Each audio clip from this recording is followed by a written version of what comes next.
लेकिन इस बीच रूस यूक्रेन जंग में आज की सबसे बड़ी खबर, अमेरिकी राष्ट्रपति बाइडेन ने जेलेंस्की से अब बातचीत की है। युद्ध में रूसी बर्बरता पर जेलेंस्की से जो बाइडेन की इस बातचीत को लेकर यह बड़ी खबर है। बाइडेन ने जेलेंस्की को हर संभव मदद का भरोसा तो दिया है। अमेरिका यूक्रेन के साथ खड़ा है। जो बाइडेन का ये बयान ये हम जरूर देख रहे हैं कि सीधे तौर पर रूस के खिलाफ अमेरिका नहीं है।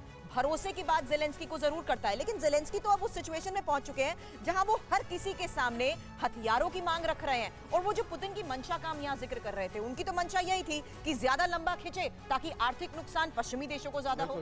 आप बिल्कुल सही कह रही हैं। ये जो है जितना लंबा युद्ध इस समय खींचेगा ये रूस की फेवर में जाएगा। जेलेंस्की को वो अब इस समय इतना बुरी तरह से एंगेज कर चुके हैं। पूरा यूरोपियन यूनियन, नाटो, अमेरिका, ये सारे देश एंगेज हो गए हैं। और इस समय जैसे जनरल साहब ने भी कहा कि उनमें से कोई भी अपनी सेना को भेजने को तैयार नहीं है। वो सिर्फ अपनी एक सैन्य शक्ति जो आर्म्स हैं या इकोनॉमिक सपोर्ट देना चाहते हैं। तो बाहर से बैठ के जल्दी आग में हाथ सेकना चाहते हैं, वो उसमें कूदना नहीं चाहते। यही फर्क है। जबकि रशिया अपने देश के लिए, अपनी रक्षा के लिए नाटो को वहाँ ना आने के लिए लड़ रहा है। तो रशिया के एम बड़ा क्लियर है इसमें।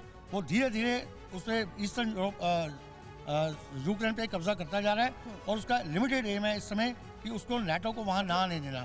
इसमें काफी हद तक वो सफल हुआ है। आप ये कह रहे हैं कि रशिया अपने एम में जो उसने सोचा था वो युद्ध के सैकड़ों दिन बीत जाने के बाद वो उसे पाता जा रहा है और जेलेंस्की अब बुरी तरह से घिर चुके हैं। इसी बीच जी मैं ये कहना चाहूँ कि काफी हद तक वो अपने एम के करीब है। आप देखिए पूरा इस समय बाल्टिक चैनल को उसने ब्लॉक कर दिया है। इस समय यूरोपियन देश जो हैं वो फूड की शॉर्टेज से क्राइसिस हाई करने नौबत पर आ गए हैं। फूड क्राइसिस को लेकर आगे बात करेंगे, लेकिन तो विवेक ये जो रीजन है बड़ा आपको दर्शाता है कि धीरे धीरे रशिया अपने लार्जर एम की तरफ बढ़ता जा रहा है। और जेलेंस्की की मांग अब उतनी रहेगी है कि बस अब उनको उतने हथियार मिल रहे हैं और वो लगातार मांग करते जा रहे हैं। आगे युद्ध और विध्वंसक होगा जैसे हथियार मिलते जाएंगे। इस पर आएंगे। एक बड़ी खबर आ रही है, जंग के बीच यूक्रेन को यूएस से बड़ी मदद। यूक्रेन को और $1 अरब देगा अमेरिका। बहुत बड़ी खबर और बहुत बड़ी मदद। लेकिन जेलेंस्की ने देर से मदद मिलने की शिकायत की। व्हाइट हाउस ने कहा हम यूक्रेन के साथ खड़े रहेंगे। व्हाइट हाउस ने कह दिया है कि वो इस युद्ध में यूक्रेन के साथ खड़ा रहेगा।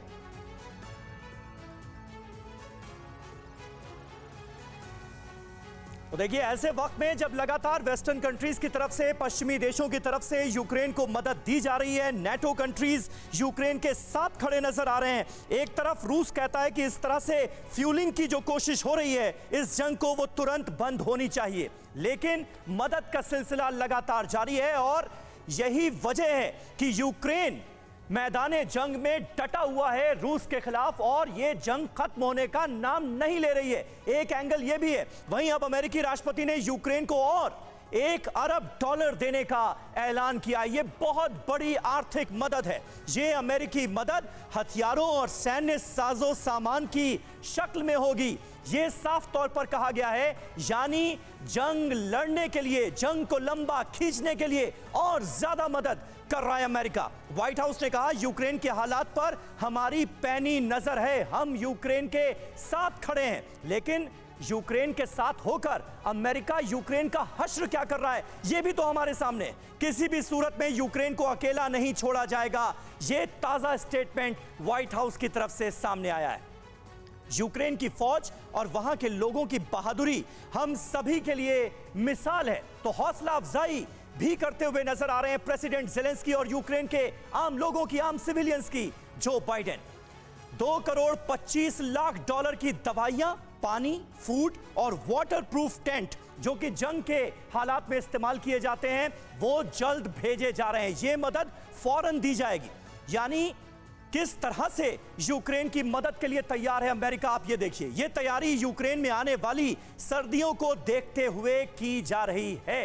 यानी पूरी तरह से यूक्रेन की इस बड़े पैमाने पर मदद की जा रही है जिससे आने वाले वक्त में यूक्रेन न सिर्फ इस जंग को लंबा खींच पाए बल्कि और ज्यादा कड़ी टक्कर दे पाए हथियारों से। इसके अलावा आर्थिक मदद, ताकि जंग के बाद यूक्रेन को एक बार फिर से एस्टैब्लिश किया जाए, इसकी पूरी कोशिश है। चतुर्वेदी जी, लेकिन अल्टीमेटली इससे तो जंग और लंबी खिंचेगी। बिल्कुल सही कहा, जंग खींचेगी और यही इन लोगों का एम भी है। नेटो कंट्रीज चाहती हैं कि एक जंग ज़्यादा लंबी खींचे, रूस उसमें इंगेज रहे। और दूसरा, ये सबसे बड़ी चीज़ है, कि ये लोग चाहते हैं कि किसी तरह से रूस को इसमें सक्सेसफुल नहीं मिले। सर लंबी खींचे ये वॉर लंबी खींचे, ये बड़ी हकीकत जरूर रूस की शुरू से सामने आ रही है। पूर्व राजनयिक गुरजीत सिंह इस वक्त हमारे साथ है। गुरजीत सर, लेकिन एक हकीकत तो ये भी है ना कहीं रूस शुरू से ये कह रहा है कि ये तो सिर्फ एक मिलिट्री ऑपरेशन है, और अब दोनों सेनाएं भी लगातार जारी इस युद्ध के बाद थकती हुई नजर आ रही है। लाखों सैनिक अपनी जान भी गंवा चुके हैं। मेरा सवाल आपसे ये है कि कहां तक सही है इस तरीके से खून बहाना? अब क्या वाकई राजनीतिक हल इसका आप मानते हैं निकल सकता है, या सीज फायर एक ऐसा रास्ता है जिसके बाद युद्ध पर विराम लग सके? ये युद्ध तो बिल्कुल ही नाकाम युद्ध है। इसका ना तो कोई अंत है ना कोई नतीजा है। 8 मिलियन यूक्रेनियन बेघर हो गए हैं, 2 मिलियन बच्चे स्कूल नहीं जा सकते हैं, और यूक्रेन जो दुनिया को खाना खिलाता था अब अमेरिका और दुनिया से खाना और तंबू और तेल मांग रहा है। ये यूक्रेन का हाल है। और ये यूक्रेन जो है ये बार बार यूरोपियन यूनियन के बड़े देशों को गाली गलौज करता है और अमेरिका और नेटो के साथ जुड़ना चाहता है। और आपने कई छोटी यूरोपियन देशों की आज बात की, ये सब देश नेटो के साथ जुड़ना चाहते हैं। ये यूरोपियन यूनियन की डेमोक्रेसी के साथ बड़ी मुश्किल में समझते हैं अपने आप को। इसलिए इसमें एक क्लीवेज है। जो यूरोपियन यूनियन के बड़े देश हैं जो आपने आज दिखाया, जर्मनी, फ्रांस और इटली, वो एक समझौता कराने की ओर काम कर रहे हैं और वो समझते हैं कि रूस को अकेला नहीं डालना चाहिए जी। लेकिन अमेरिका और नेटो की नीति है कि यूक्रेन के जरिए जी रूस को पिछाड़ा जाए। एग्जैक्टली। नहीं तो क्या छोटे मुल्कों को, गुरजीत जी, सुरक्षित रहना है तो नेटो में आना ही होगा, ये मैसेज दिया गया है क्या अमेरिका की तरफ से? ये छोटे मुल्क तो सब नेटो में आ चुके हैं, लेकिन उसमें इनको जिम्मेवारियां क्या मिलती हैं? कुछ नहीं। लेकिन यूरोपियन यूनियन में जब आते हैं तो इनको डेमोक्रेसी की रिस्पॉन्सिबिलिटी निभानी पड़ती है, उसमें वो खड़े नहीं उतरते हैं। फिक्र आपकी, सोमवार से शुक्रवार रात 9 बजे सिर्फ TV9 भारतवर्ष पर।